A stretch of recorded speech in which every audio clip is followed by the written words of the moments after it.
পুরভোট বাতিল করে প্রশাসক বসানোর পর কেটে গিয়েছে মাসখানেক, তবুও স্বাভাবিক হচ্ছে না নাগরিক পরিষেবা। এই নিয়ে সাধারণ মানুষের মধ্যে ক্ষোভ বাড়ছে। অভিযোগ, প্রশাসনিক রদবদল ও পুর কমিশনার পরিবর্তনের জেরে জন্ম মৃত্যু শংসাপত্র, বিভিন্ন নাগরিক শংসাপত্র এবং সমব্যাথী প্রকল্পের অনুদান পেতে সমস্যায় পড়েছেন সাধারণ মানুষজন। শিশুদের জন্ম শংসাপত্র এবং আধার লিঙ্কের কাজ থেকে শুরু করে মৃত্যুর পর ডেথ সার্টিফিকেট পেতেও বহু মানুষকে বারবার পুর নিগমে আসতে হচ্ছে। কাউন্সিলর না থাকায় প্রয়োজনীয় সই না মেলায় অভিযোগও উঠছে।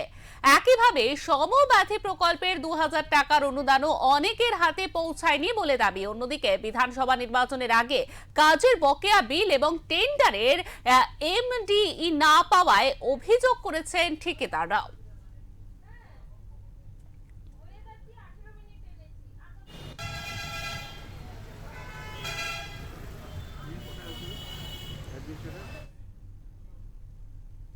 আমাদের সঙ্গে এই মুহূর্তে টেলিফোন লাইনে রয়েছেন আমাদের প্রতিনিধি জয়ন্ত সাহা। জয়ন্ত, এই যে আসানসোল পুর নিগমকে ঘিরে বিক্ষোভের কারণ, একেবারে বলা যায় যে বিক্ষোভ শুরু হয়েছে, এর কারণটা কি এবং কি সমস্যা হচ্ছে, তাদের সমস্যা মেটানোর কোনো চেষ্টা করা হচ্ছে কি প্রশাসনের তরফ থেকে, কি জানা যাচ্ছে?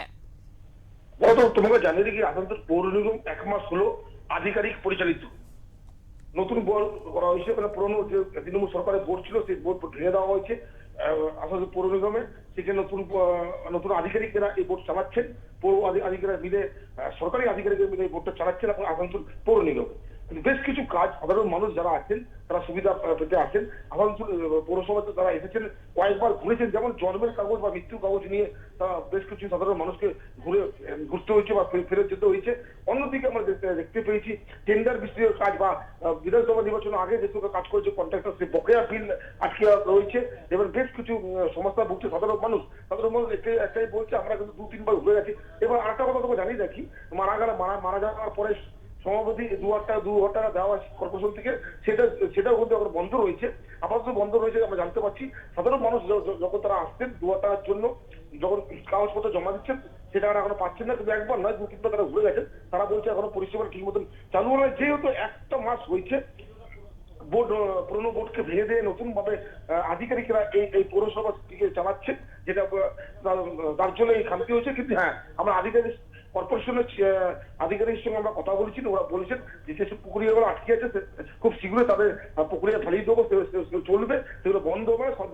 কিন্তু কিছু কিছু পোর্টাল যেগুলো রাজ্য সরকার থেকে একটু বন্ধ রয়েছে, সেগুলো চালু হলেই আবার পুকুরিয়া সঠিক নিয়মে চলবে এবং যেসব সমবিধি বলো, বিভিন্ন বিল বলো, সবই ধীরে ধীরে সব স্বাভাবিক ছন্দে ফিরবে। কিন্তু যেহেতু 3 মাস অতিক্রম করেছে রাজ্য সরকার এবং পৌরসভা 1 মাস আগে পুরনো বোর্ড ভেঙে নতুন ভাবে তৈরি হয়েছে, তার জন্য একটুখানি কাজে খামতি হচ্ছে আমরা জানিয়েছেন। কিন্তু প্রত্যেকটা পরিষেবা পাবে সাধারণ মানুষ, কোনো পরিবেশ সেবা থেকে বঞ্চিত হবে না, এমনটা জানাচ্ছেন আসলে পৌর নিগমের কমিশনার।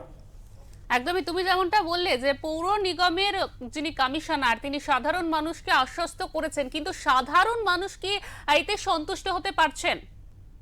সাধারণ মানুষের বক্তব্য হচ্ছে, যারা কারো বাড়িতে ব্যক্তি মারা গেছেন, তার জন্য যে সার্টিফিকেটটা দরকার আছে, সার্টিফিকেট যদি না পায় বিভিন্ন কাজ আটকাতে পারে। তারা যদি এসে ঘুরে যায়, কিন্তু প্রত্যেকটা মৃত্যু সার্টিফিকেট পেয়ে যাবে। কিছু কারণের জন্য আটকে আছে, যেমন পোর্টালে যে চাপিয়ে দিই, কম্পিউটার সেন্টার থেকে বলা হয়েছে পোর্টালে চাপিয়ে দিই, পোর্টালে চাপার নেওয়ার জন্য কাগজ ক্লিয়ার হয়নি। কিন্তু হ্যাঁ, রিসেন্ট হয়ে যাবে, মোটামুটি 15-20 দিনের মধ্যে প্রত্যেকটা কাজই স্বাভাবিক ছন্দে ফিরবে, এমনটা জানাচ্ছেন আসানসোল পৌর নিগমের আধিকারিকেরা। অনেক ধন্যবাদ জয়ন্ত।